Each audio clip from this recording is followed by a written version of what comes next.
Hello everyone, Phoenix Knight here. Welcome to the channel and welcome to Pinot with Phoenix for October 2025. It's been a busy month, but another great one on the channel as we've settled into the off season for my 2009-10 hockey season replay. Now let's talk about it all, and we're going to start off by talking about the first game of the month as we played America Bomber, Queen of the Skies by Compass Games. America Bomber, Evil Queen of the Skies has you, just like the name sounds, suggest, in an America bomber in an alternate timeline of World War II, after the Nazis have actually won the war in Europe and now they're turning their attention to the United States. Enter the long-range America bomber, as we're going after the United States mainland from the Azores.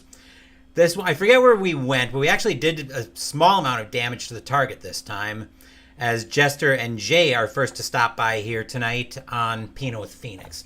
I really enjoy America Bomber, Evil Queen of the Skies. Actually, I like most of the Gregory Smith designs that I've played on the channel so far, because I really like, and I've made no bones about liking that narrative aspect in a lot of my games, and file that narrative aspect away on these games. Not just war games either. We are going to be spending a lot of time talking about narrative focus this month during Pinot with Phoenix.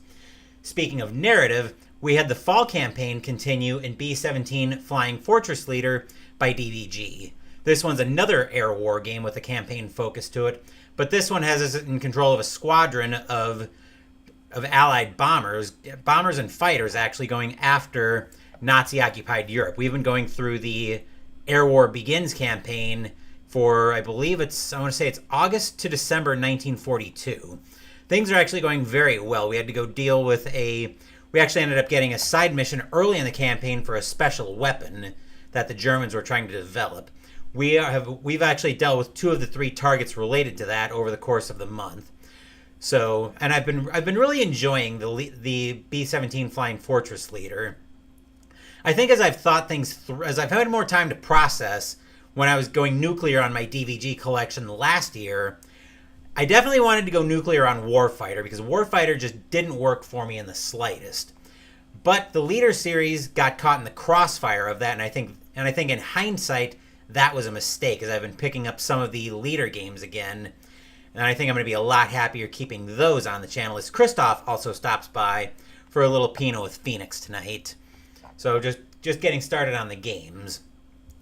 So we did spend a fair amount of time in the air, but we gave that a little bit of a breather as we moved into a role-playing game next, playing Dragon Age tabletop role-playing game by Green Ronin Publishing. If you're familiar with the world of Dragon Age, you'll recognize this game. This one essentially works with a 3d6 system. One of them is a different color. That one different color being your dragon die, which you can sometimes use on some of your rolls. But we had Adana Brightmare, our Circle Elf mage, trying to break back into Ferelden after leaving to go find her mage trainer in the tower. Unfortunately, we got ambushed by a group of stalwarts. I forget what they were actually called, but we actually ended up getting taken out and had to retreat. So we've got a story hook there to dig into potentially with trying to break back into Ferelden. There was a gathering that we were headed back to Ferelden for, but we had to turn around so Adana could try to heal her injuries a bit. So we definitely got a story hook there to pick back up with. So that's it for Dragon Age. Next up, we had a couple of sports games on the channel as I was starting to do a little bit of stress testing. First up, we had Appa Baseball by Appa Games. Just like the name suggests, this one's a baseball simulator. This was actually a fairly important test on the channel because because there were 2 things I was doing with this video. Actually, we went back to the 1975 World Series as the Cincinnati Reds were at Fenway Park to play the Boston Red Sox. There were 2 things I wanted to do with this game. I wanted to test out the ballpark factors, because one thing I've discovered especially coming out of 1985, but I kind of knew this even coming out of my 1991 replay way back in 2023, I wanted the ballparks to matter. And then coming back to that narrative word again, to me at least, and Jester's probably going to yell at me about this one, I just don't see a lot of the narrative in the Appa Basic. So what I wanted to do with this one was I actually wanted to test out the 3 different modes. So you've got your basic game, then there's the master game, And there's also supposed to be a middle ground with the Paul Marino boards. I was testing out all 3 of them. So what I did, if you weren't around for that video, was I broke it up into 3 blocks of 3 innings. The first inning of the block, I'd be in basic. Then the second inning of the block, I'd use the Marino boards. Then the third, I'd use the Master. And I was using the ballpark factors all throughout, which ended up being fairly complicated to set up. And I'm not sure how much I like those ballpark factors anyway. Just because it seemed to turn a lot of my fly balls into home runs. Whereas if you reverse that, then most of your home runs turn into fly balls. So, but we'll talk a little bit more about that because there's another baseball video I played coming up. So nope, no yelling. Everyone is different. Well, I appreciate that, but you probably aren't going to like what I have to say about APA baseball later on when we get into that. But what ended up happening here, I guess I'm kind of rambling a little bit, where for me, the Marino and the Master games kind of made me nervous, especially in the last block when I got into the 9th inning, which would have been the last block in the Master game. But I ended up kind of running back to basic after that. And like I said, the ballpark factors just didn't work for me very well at all. So if you know my baseball preferences, you're hearing that and you're thinking APA baseball is going to be in a little bit of trouble, well, file that away for now as well. We'll come back to that. That's it for APA baseball for now. There will be more about that later. Next up, we started a project of what I like to call sports stress testing, as Cardboard Commander also joins in. So I started off stress testing with a game of Inside the Crease Hockey by Inside Sports Games. Just like it sounds, this one's a hockey simulator. And what I wanted to do here was I wanted to shorten the length of the period a little bit. So a little bit of backstory on where this video came from. If you were around for my 2009-10 hockey season replay, what I was doing is in current state is the way I started the replay off is I was using ChatGPT to give me third period situations for my Inside the Crease games because I knew from earlier testing with Inside the Crease there was no way I was going to be able to do a full game using 20-minute periods. That just was not going to fly. And Cardboard Commander's been playing in the same APA baseball league since 1985. Hopefully you've been having fun with all of that, Cardboard Commander. Coming back to Inside the Crease, though, that's where the third period situation came from. Like I said, I knew I wasn't going to be able to play a full game. But the ChatGPT idea kind of left me with a problem, and I've talked about it before on the channel, where I essentially ended up with 2 parallel replays in my 2009-10 season replay, where I'd have teams stuck in the reality of the third period situations Inside the Crease, and some others stuck in the reality of the full game from Strat, if they only happen to play one system or the other on the board. So it kind of left me with slightly skewed standings because I was relying a lot on ChatGPT for the history. Because of that, we're going to end up, because of that, 2009-10, even though the replay is finished, is going to go back into the cards and be eligible to come out as another replay again, just because of that. So what I did with this video is I took the Inside the Crease video down to 14-minute periods because I wanted to get the video in about that hour and a half level where, well, that's also accounting for ticker time, but there's a lot more play on the ticker because I'm going to be keeping the tickers electronically in Excel using the Ultra Quick Games by Downey Games. Having that cuts out a lot of the manual work, where I don't have to sit down after a replay block is over and sit down and enter all of the results in my ticker. So I'm kind of rambling on that, but where I'm going with this is that 14-minute period test for Inside the Crease actually worked very well. I think I came in at about an hour 19 by the time after I took the period down to 14 minutes. So whenever hockey comes up in general and Inside the Crease in particular, whenever that comes up as a season moving forward, I will be using 14-minute periods in Inside the Crease, and I'll be using full games for that moving forward. So that's the first of the stress tests, and that actually went very well. Next up, we had a couple more fantasy-focused games as we went back to a game I rescheduled so I could make sure my replay would finish before last month's episode of Pinot with Phoenix in Terra Mystica by Furland Spiel. This one has you set in a magical world of traditional magical factions where you're trying to build out your living space. I think I had the witches in this one. We were taking on, I forget which faction it was. It was one of the Autumn factions. It was a new faction. We actually won that game pretty handily.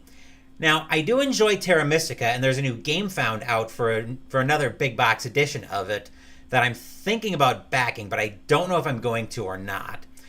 And while I like Terra Mystica, I think something that I thought was going to happen a while back is starting to happen a little bit, where Terra Mystica to me is kind of starting to show its age a little bit, especially as I put it side by side with something like Age of Innovation. The big problem I have with Terra Mystica is that the tracks are all static, is that the cult tracks are all static, whereas the research tracks in Age of Innovation, essentially what are the cult tracks, are all dynamic. So they give you different things at about level 10 of those tracks. You still need to have a city formed in Age of Innovation to get past the key level on the track, same as you do in Terra Mystica. But it's a little bit more dynamic in Age of Innovation because you've also got the innovations and the, what's the word I want? The extra bonus tiles, more like Gaia Project, where you can get various bonuses depending on what you need. And also in Age of Innovation, the palaces there's actually a lot more options for palace powers. So it's a lot more dynamic depending on what you're going for. And I'm just liking Age of Innovation so much more. But I do still enjoy Terra Mystica when I'm able to get it out. I also need to take English lessons.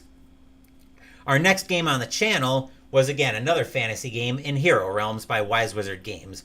This one, like I mentioned, is another fantasy game. If you played Star Realms, you've basically played Hero Realms, because it's a deck builder that's got a fantasy coat of paint rather than the sci-fi coat of paint that Star Realms has. We were playing the third scenario in our background campaign with the Ranger, and we didn't manage to defeat the Archpriestess that we were taking on, so we ended up taking on the Demon. Instead, we did manage to defeat the Demon, though. So we will be continuing the background campaign in Hero Realms at some point in the future. The house rule that I've got around those background campaigns will be in effect, though, where if I lose either 3 times across the course of the campaign or one scenario twice, I will wrap that campaign and we'll start it over. So I do still enjoy the Hero Realms, as it's a fairly simple game to learn. There's there can be some strategy that goes into it, though, so you do have to be somewhat careful on that front. But like I said, if you played Star Realms, you'll pick Hero Realms up and nothing flat. So that's it for Hero Realms.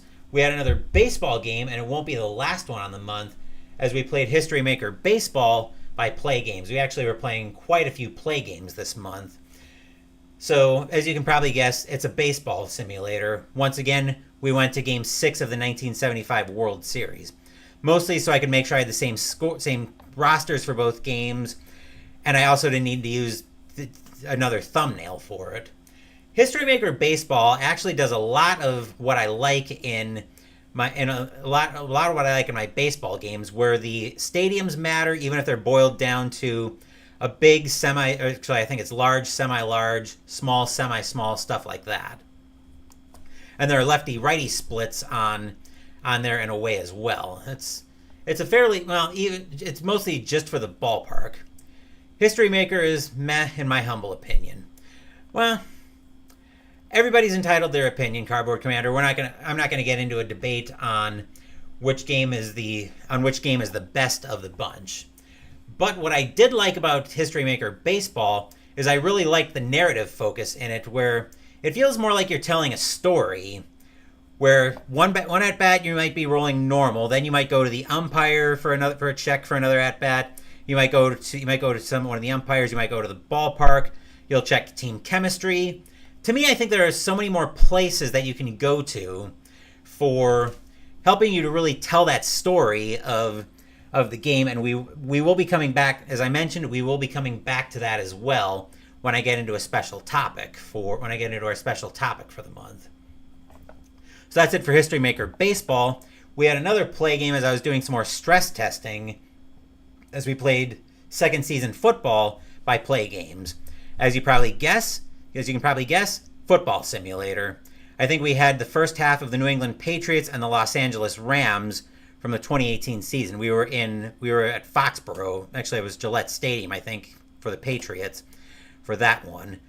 And similar to what I did with the inside the crease stress test, I actually shortened the quarters down to 10-minute quarters because I knew I was going to have the same problem with a lot of my football games that I did with the hockey games.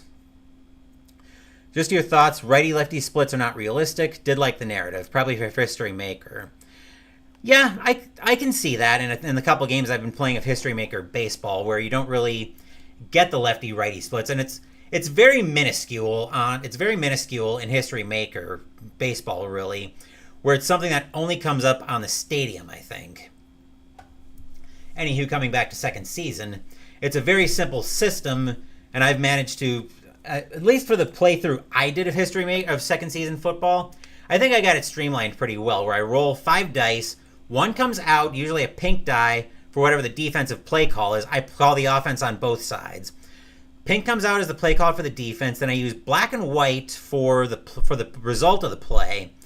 Then I use blue and red dice in there as well to get to in case I need extra results coming out of that. So I did actually really enjoy playing second season football. Again, narrative focus in second season football. I was actually printing off some more seasons that I picked up of second season football because I do see using that as a season replay engine. That'll be a weekend only engine where the plan when a football season comes up as a sports project is I'm going to play football games on Saturday and Sunday and then run the ticker on Sunday. That's part of what I was doing with the stress testing, figuring out, okay, what systems can I actually use? So I did really enjoy it, and it came in at about the length that I wanted it to, even accounting for what's going to be a weekend video. So second season football, definitely getting added to the collection and the replay roster. So we had another play game on the channel as we played Hockey Blast by Play Games. We were playing, as I mentioned, quite a few play games on the month. This one we took out I'm trying to remember which game we did. I think we went to the 21-22 season. Let me see if I've got the thumbnail for that. Oh, that's right. I think we went to the. Why aren't you scrolling? We went to the. Was it Tampa Bay Lightning? No, it was the Washington Capitals at the Florida Panthers. That's what it was. The Capitals actually won that game 4-3 in overtime. I did enjoy Hockey Blast. Again, a lot of the narrative focus, and you're hearing me talk about narrative focus a lot. That's one thing actually play seems to do really well, is focusing on the narrative focus. No, it wasn't the Buffalo Sabres. It was the Washington Capitals at the Florida Panthers. But yeah, like I said, I really enjoyed the narrative focus on that. I initially was a bit confused. The first time I put Hockey Blast on the channel, I was initially a bit confused. But I think once I got my head around with the dice being, okay, this is a roll under system to get the result. So you have to roll under whatever the shot total is on your play results in order for the shot to be on target. And then the goalie has to roll under his target for whichever save he's making to try to make the save. Once I started getting my head around that, I think a lot more of Hockey Blast fell into place. And I did pick up another season of that to add in my last play order as well. And I've got the physical components from the last play order that I placed that we will be unboxing here at the end of this Pinot with Phoenix episode. So definitely going to do more with Hockey Blast, and I am warm to the idea of using Hockey Blast as a replay engine moving forward. So that's it for Hockey Blast. We actually took a break from all the play games and remembered, hey, it's October. I should probably play something at least a little bit scary on the channel, which we did that as we finally remembered to pull out Final Girl by Van Ryder Games. For this one, we were playing a new girl. I think we were playing as, I forget what her name was, but we were playing against the Xenomorph, which is essentially the alien on the USS Conrad, and it did not go well for us. Our Final Girl ended up biting the dust on that playthrough. But I did enjoy Final Girl. I do enjoy Final Girl, and I do see myself doing more with it on the channel. There's a lot of content there. where you essentially set up a you take a location of a killer and a girl, shuffle it all up, and you're basically ready to go. There's a lot to dig into. Like, even if I wanted to stick with Camp Happy Trails and my villains, I could cycle through that, work through all my girls there as well. And I do have quite a few of them. Plus, I picked up some new content from when I went to Gen Con earlier this year that I haven't had a chance to dig into yet. There's a lot out for Final Girl. And like I said, I see myself doing more with that on the channel. I'm going to take a quick drink before we step into another block of sports games.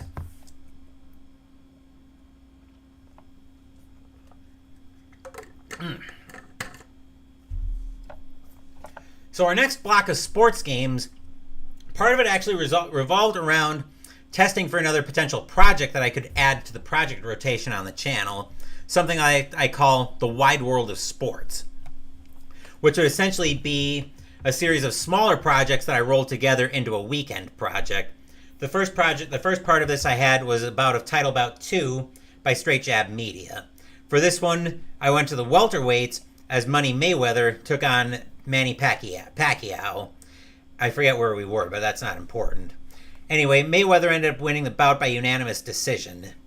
I really enjoy Title Bout 2, and it definitely fits well in that wide world of sports project, even if I was very rusty at the game. It's been, well, I was going to say, I thought it had been a while, but I actually did pull it out during the off season from my 1985 season replay.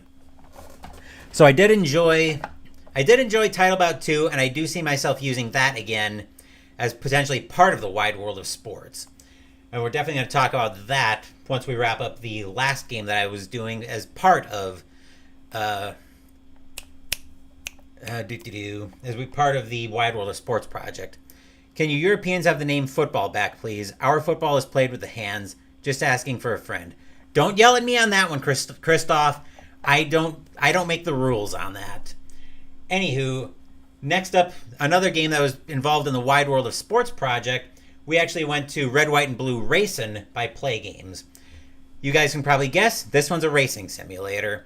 Now, I will freely admit that I am not the biggest fan of racing in the world. I never really saw the appeal of it. In fact, when I was growing up, there was a motor speedway not too far from us that the family would occasionally go to see races at. I would always beg off because I was just never the biggest racing fan in the world. I don't know, I guess I just never really saw the appeal of watching a bunch of people drive around in a circle for 4 odd hours on end. Plus, now that's funny, we need to stick to over exaggerated injuries. Like I said, I don't make up the rules, Christoph. Anyway, coming back to racing. Plus, I think it was more the aspect of it would get cold. It would get colder in the evenings. It was buggy. Plus, it was outdoorsy and around other people. So that's probably more of why I would always... actually, that's Cardboard Commander talking to... Cardboard Commander talking to Christoph. Never mind. Anyway, back to my mild musing about racing from back in my younger days. It would be cold. Bugs would be everywhere. We'd be around other people. And I would kind of shy away from that. But really putting it down on the tabletop, I was actually surprised at how much I enjoyed Red, White, and Blue Racing. And again, watching the story unfold of how that game played out. Obviously, I was doing a few things wrong, most likely, because that was my first ever race in that game. I was surprised at how fast qualifying went, actually. And like I said, just kind of rambling about how much I enjoyed Red, White, and Blue Racing, and I do expect that to be part of the Wide World of Sports project moving forward as well. So, a lot of great stuff on the channel. Next up, we had another football simulator. Don't yell at me again, Christoph. I didn't make the rules up. In Season Ticket Football by Sports Mogul Games. For this one, we went to the 2002 Super Bowl between the Oakland Raiders and the Tampa Bay Buccaneers. Just like in second season football, I shortened the quarters down to 10 minutes for this one. And I think I had the Raiders leading 14-7 at halftime when I called that video. Christoph used to go to soccer games, but it's not fun anymore to watch.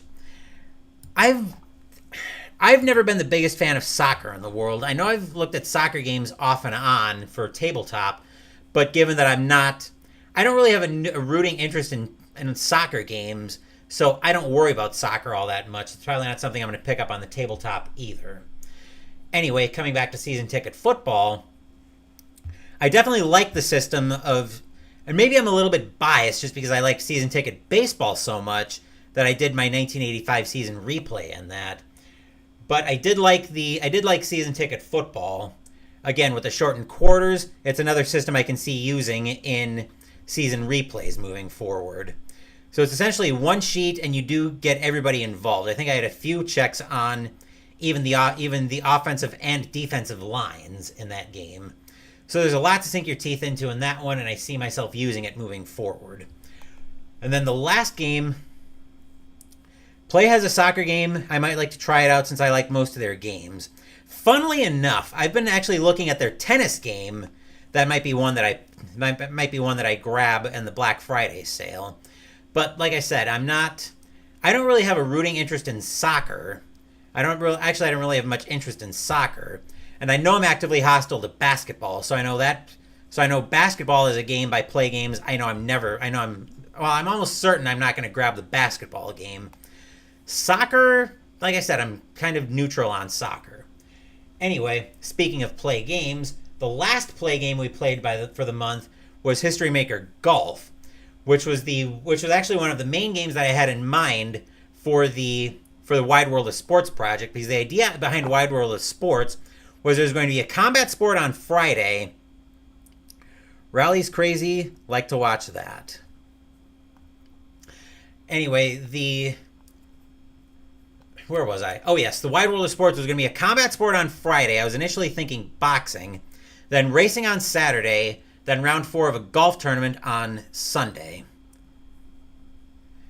Didn't like racing until I tried it, so if I try the soccer, I might like it. That's a fair point.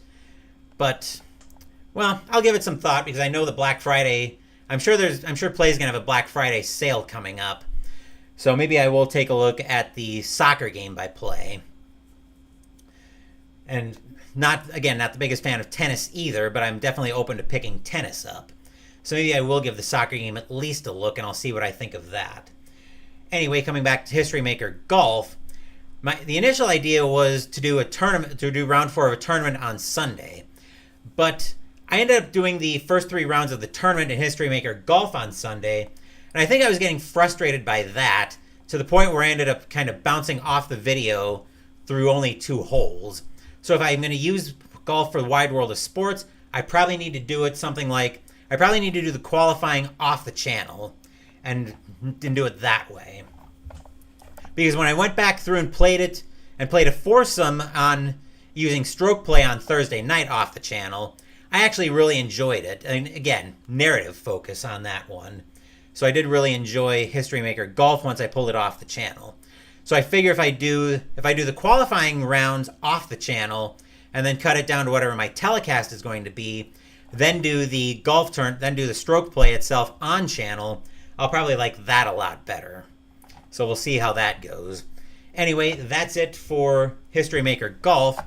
Now for our last sports game. Actually, yeah, this will be our last sports game on the month. I actually played APA Football by APA Games.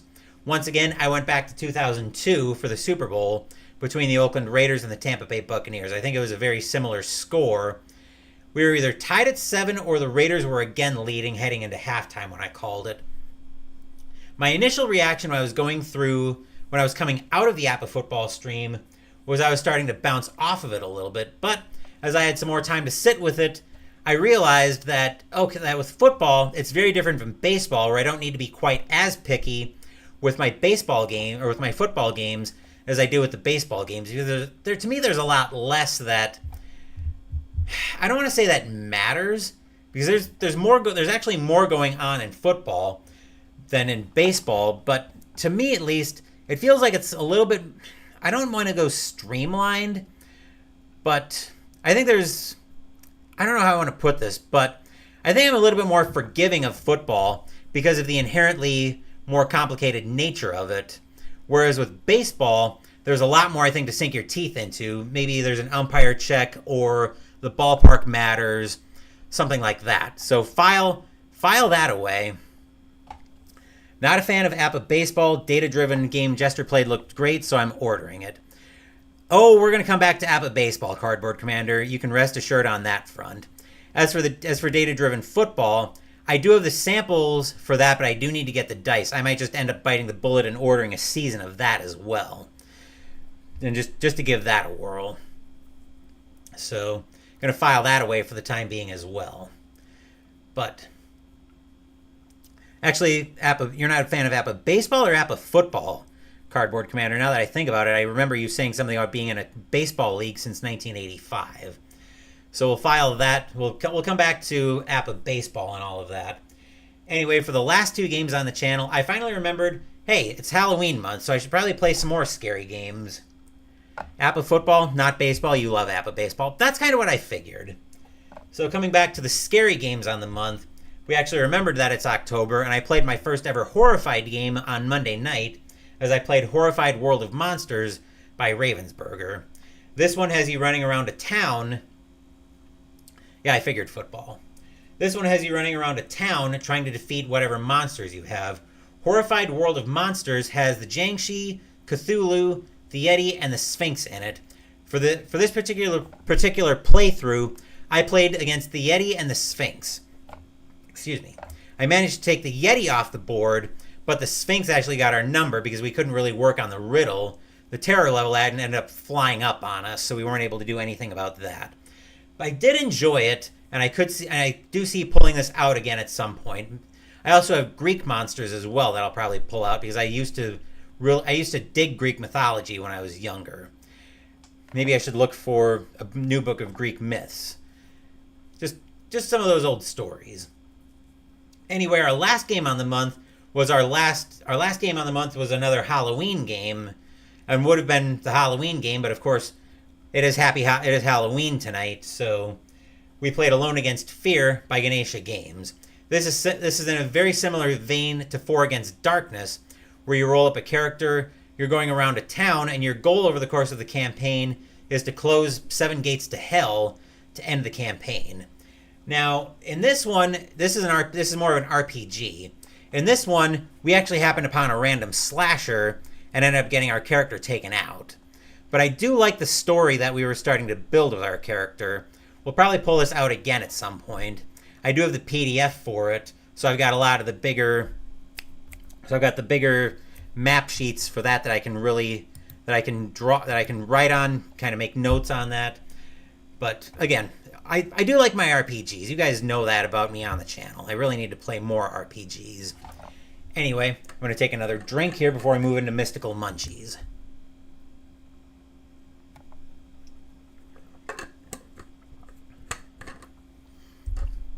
So next up, let's recap Mystical Munchies. For October, I actually did a redo month where I wanted to these were recipes I wanted to revisit, either because I'd done something wrong with them or I just wanted to do something different with them. First up, the appetizer, which was the Grog's Garlicky Mayonnaise, also fries. This one was a full negative redo because I screwed up the mayonnaise by pouring the oil in way too fast. When I redid the recipe, the mayonnaise was still very runny, but that's to be expected from the sounds of it with homemade mayonnaise. Otherwise, it turned out well when I paid attention to the oil pour. So if you remember the first time I did the recipe, I poured all of the oil in at once and actually killed the emulsion that was supposed to happen with homemade mayonnaise. But this time I actually poured the oil in slowly, paying very careful attention to it, and the mayonnaise turned out a lot better. It was still a little bit runny. There's probably a thickening agent I can add to it if I want it to get to be more like store-bought mayonnaise. But it turned out more like the consistency I wanted. The taste was never the problem because it actually did taste a little bit different when it wasn't quite as oily as it was the first time I made it. So the Grog's Garlicky Mayonnaise and fries ended up being a successful redo. As for the entree, which was the Rothy steak by the way, the Grog's Garlicky Mayonnaise and fries was out of the Exquisite Exandria Official Critical Role Cookbook. The entree took us back to our first of 2 recipes out of the Dungeons & Dragons Flavors of the Multiverse cookbook, as we were making the entree, Rothy steak. This was a neutral redo because it actually turned out tasting pretty good the first time. What I wanted to test here was to see if using a flat pan instead of the ridged pan made a difference on getting the sauce and the seasoning in there.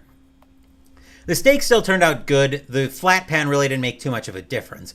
What ended up happening, though, was I actually ended up filling up the kitchen with Smoke Something Fierce, where my voice was a little bit hoarse, especially toward the end of the last segment before I cut the camera off.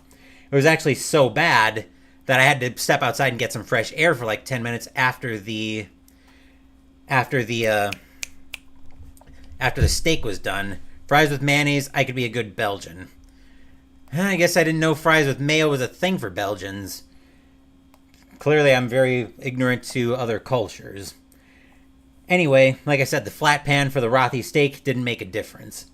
As for the dessert took us to the Star Wars Galaxy's Edge Black Spire Outpost cookbook as we made the dessert, Kawaki and crumb cake. This one was a full positive redo on the month because this one I wanted to try with a different fruit, and I used strawberries instead of blueberries as the recipe calls for.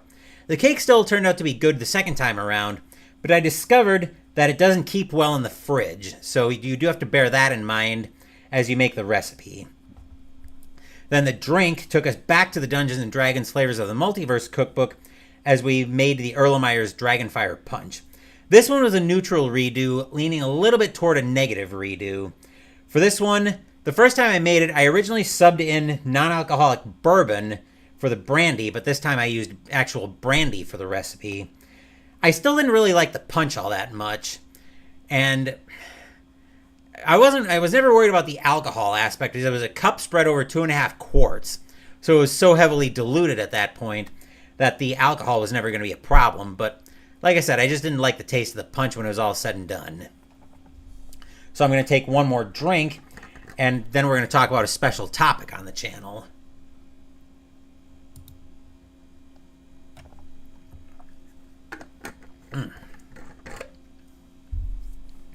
So the special topic I want to talk about this month actually relates to all of the sports games that you've been seeing on the channel with all the stress testing I've been doing. There were a few engines in particular I wanted to test during the off-season for my 2009-10 hockey season replay with some changes, and I talked about most of them already, where it was sparked from inside the crease. And the thing about that was, I really enjoy inside the crease as a hockey game, but as it was, I was never going to be able to use it on a replay like in the structure I use with my replays. So that's where I took that down to a 14-minute period. That worked very well, and a lot of my football stress testing worked very well. So I was actually very happy with most of my stress testing that I did on the channel. The exception to that, however, was, well, there were initially 2 exceptions. They were both APA-related exceptions. I was initially not happy with APA football or APA baseball. When I had a chance to sit with APA football, I actually was fine with how that stress testing turned out, because the thing about football is I don't think there's a simulator on the market where the stadium really comes into play at all.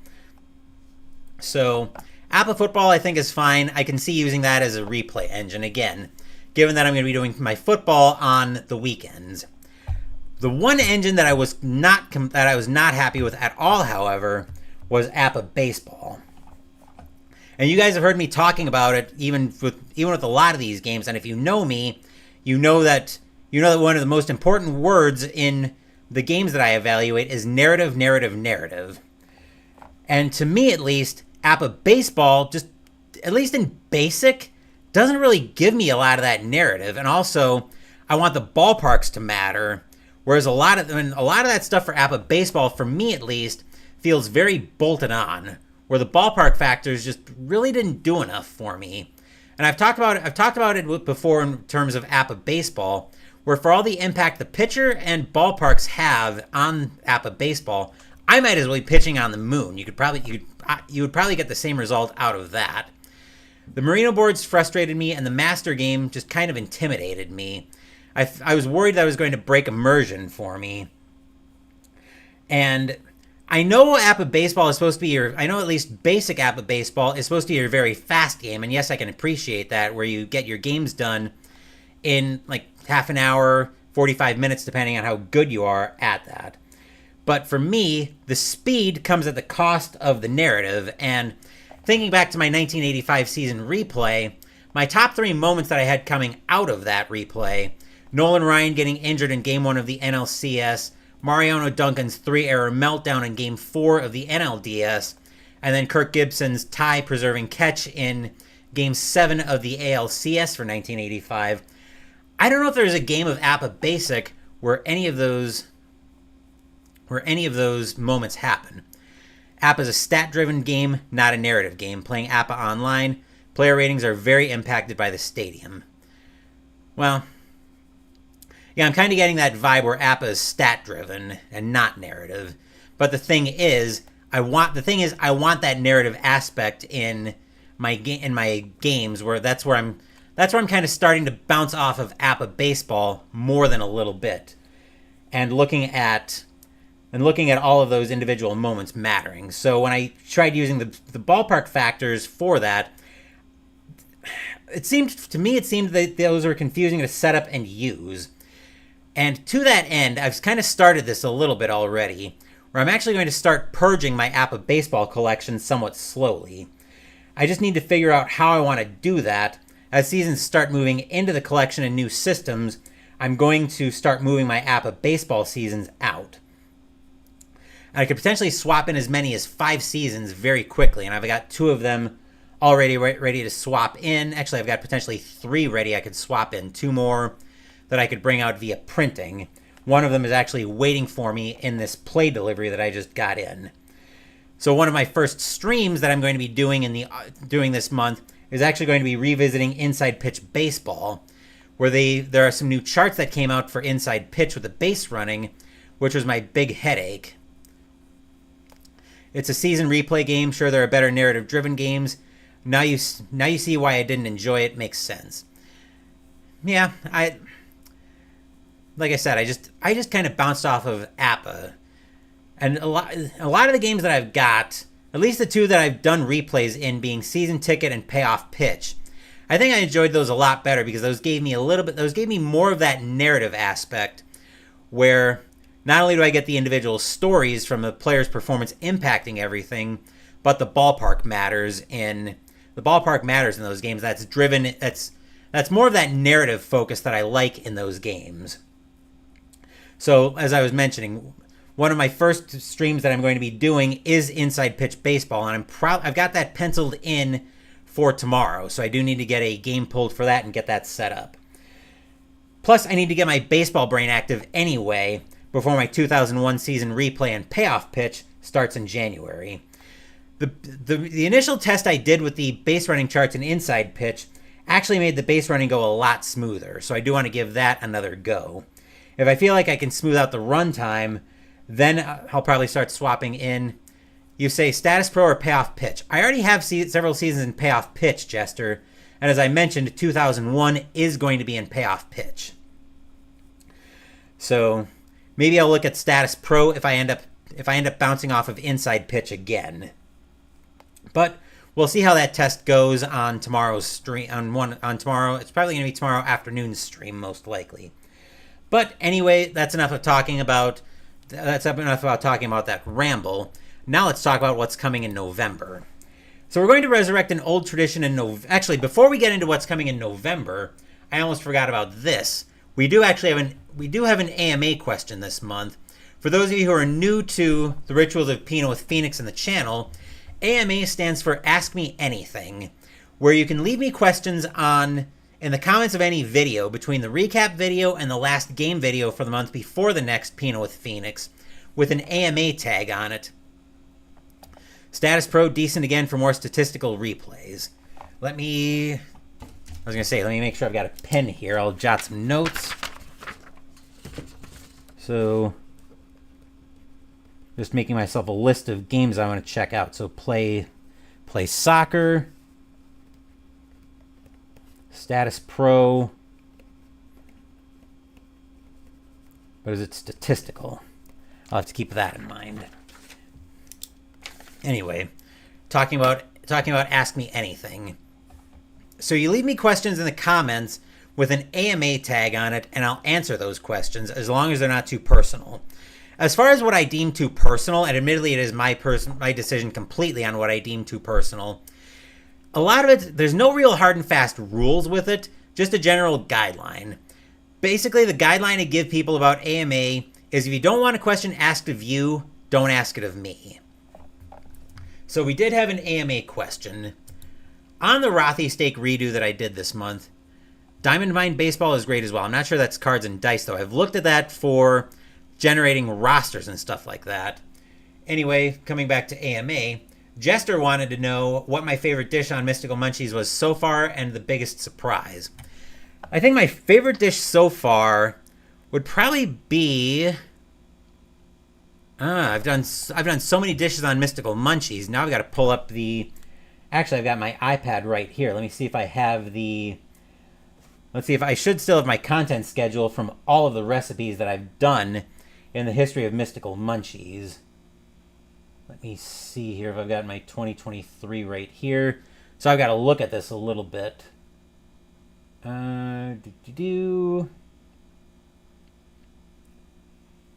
Okay, nothing I liked there. Trying not to be biased. I think my favorite dish so far is actually the papanazzi that I made back in 2023 out of the Final Fantasy XIV Ultimate Cookbook. Those were essentially homemade donuts. The biggest surprise? The biggest surprise would actually be probably the ooze-infused biscuits that I did for Mystical Munchies when I did the Magic of the Gathering Cuisines of the Multiverse cookbook last year, where I was surprised at how well those turned out. They almost reminded me, those ooze-infused biscuits actually reminded me a little bit of the Cheddar Bay biscuits that you'd get from Red Lobster. Obviously not the same kind of freshness that those had, but I really liked how those ooze-infused biscuits turned out, to the point where I actually made those for my family for Christmas when I was out visiting them for Christmas last year. So yeah, so favorite dish was the papanazzi, the homemade donuts that I made. Biggest surprise, the ooze-infused biscuits. So now that we're done with all of that, now let's talk about what's coming in November. We're going to resurrect, once I find my content schedule here, we're going to resurrect an old November tradition on the channel, as we have what I like to call New Game November. AMA, who was or is the best boxer ever. Depends on how you define best boxer ever. My highly unofficial way of determining my greatest boxer ever was back in 2023. I did a greatest boxer tournament in Title Bout 2. The winner of that was Rocky Marciano, so I don't know how you would quantify best boxer ever. But that's my highly unofficial way I determined that based on the results of that tournament. So now let's come back to our old November tradition. We're going to resurrect what I like to call New Game November, where this is just what it sounds like. This is going to feature mostly new games on the channel, although I do have some old favorites coming up. So Sundays we're going to feature, like I said, Sundays we're going to feature mostly new games, but there are going to be a couple of repeats.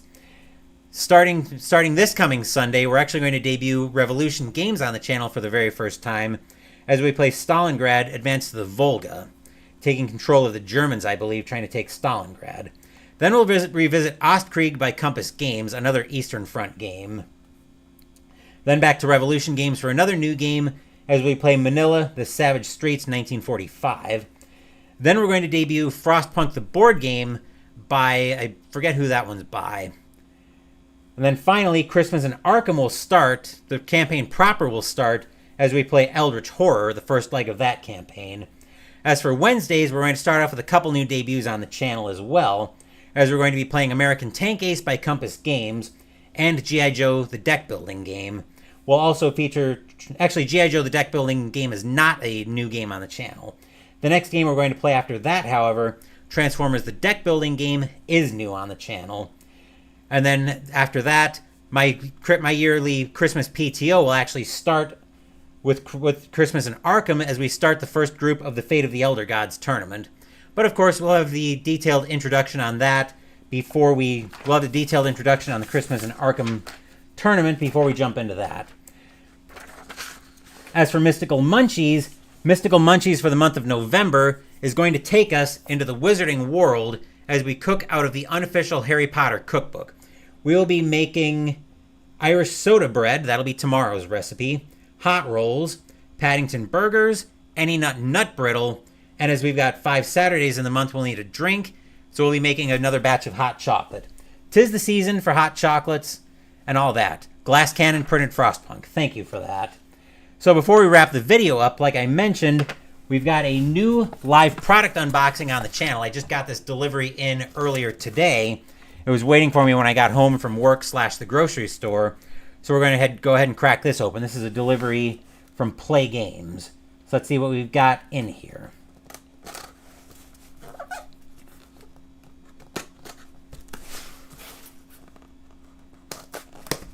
There we are.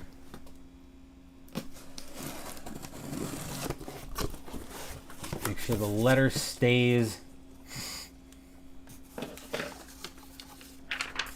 out of shot. Okay. I mostly want to make sure my new address. I want to make sure my address stays out of shot. Okay. And we've got the invoice in here. Okay. So we'll keep that out of the way. The first thing we're greeted by in here is a how-to guide for History Maker Golf. And yes, the green screen is playing games with it. And yes, we will head over to Jester's channel at the end of the month when we wrap here with Pinot with Phoenix. So I've got the how-to guide on History Maker Golf, how to make your own golfers and courses. We're not going to dig into this right away, but I've got that to sink my teeth into. Then we've got one of the APA seasons that's going to be leaving the collection as I picked up the 1967 season for History Maker Baseball. So that's going to mean 1975, 1960, and 1967 at the very least. Yes. Those are 2 seasons that are ready to swap in. Potentially 1981 is another season that could be ready to go because I've got that printed already. I just need to see how Inside Pitch goes tomorrow with that. Then the last game that I got was actually sparked, and I never really talked about whether I thought History Maker Golf would fit on as part of Wide World of Sports.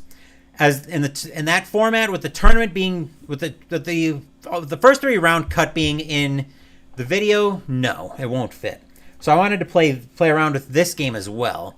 I've gotten a couple of wrestling games, and I've never been warm to doing any kind of wrestling federation with that because I know I wouldn't want to do it halfway. I'd want to do it right. But with the I'm going to call it the failure for the time being of History Maker Golf to be part of the Wide World of Sports project, I'm starting to get that promoter brainstorm again, and I wanted to get another engine to explore, so I picked up Face to the Mat. Let's see if I can get this without the glare coming in. Probably not. There we go. Let's see if I can do this without getting my ugly mug in shot. Probably not. So we've got Face to the Mat Pro Wrestling by Play Games. Like I said, I've already got my promoter brain kind of working a little bit on ways I can make a wrestling federation work. And that's one of the engines that I want to test in terms of which engine I want to use to run a wrestling federation potentially on the channel. Like I said, the ideas are flowing, so we're going to do some stress testing on my various wrestling engines. I've also got TV Pro Wrestling 2 from Downey Games and Legends of Wrestling from Phil Singer that Jester actually sent me a while back that I haven't done much with. So we're going to do some stress testing on those this month as well. But let's go ahead and wrap this video up as I'm rambling, and Jester's probably eager to start talking your ears off, and you guys are probably eager to stop hearing from me. So where are my... Let me see if I can... Oh, it's just mostly what's coming up in the immediate future. So as I mentioned, tomorrow Mystical Munchies will start out of the unofficial Harry Potter cookbook as we make the appetizer, Irish soda bread. Also stay tuned to the channel for various other game videos I've got coming up. Excuse me. Sunday morning, we are going to be heading, as I mentioned, we're going to be debuting a new war game on the channel as we play Stalingrad Advance to the Volga by Revolution Games. And Wednesday, we're going to be playing American Tank Ace by Compass Games in another debut. Thank you for watching the video. Please give the video a thumbs up and subscribe to the channel. Be sure to turn on notifications so you get my content. Be well, stay safe, take care of yourselves and your loved ones, and I'll be back with more videos in the future. Until then, take care everyone, and I'll see you guys over on Jester's channel for his end of month show.